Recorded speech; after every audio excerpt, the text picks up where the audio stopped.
আসসালামু আলাইকুম। আজকে আমার লাইফে প্রথমবার আমি আসছি সিলেটে এবং আমার লাইফে প্রথমবার আমি সিলেটের হজরত শাহজালাল রহমতুল্লাহ আলাইহির মাজার শরীফে আসলাম।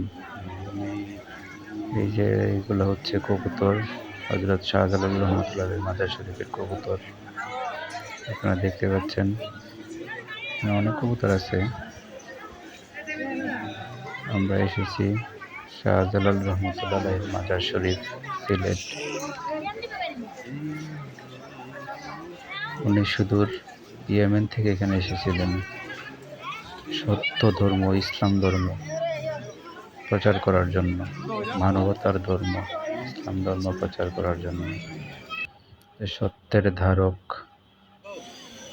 শাহজালাল রহমতুল্লাহ আলাইহির মাজার শরীফ।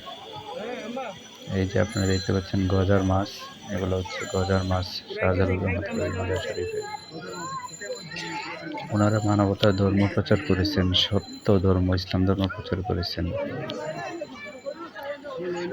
এবং প্রিয় নবীর আদর্শ, প্রিয় নবীর শিক্ষা, ওনারা সঠিক ইসলাম ধর্ম প্রচার করেছেন। এই যে আমরা এখন আবার চলে আসলাম শাহপরান রহমতুল্লাহ আলাইহির মাজার শরীফে। এটা হলো হজরত শাহপরান রহমতুল্লাহ আলাইহির মাজার শরীফ। এখানে আমার লাইফে আমি প্রথমবার আসলাম।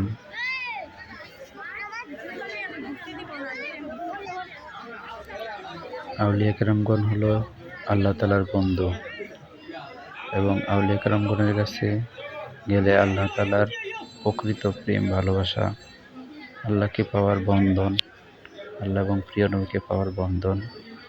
আমাদের প্রিয় নবী সাল্লাল্লাহু আলাইহি সাল্লাম, আমাদের নূর নবী, প্রিয় নবী, প্রিয় নবীর বন্ধন আউলিয়া কেরামগণ।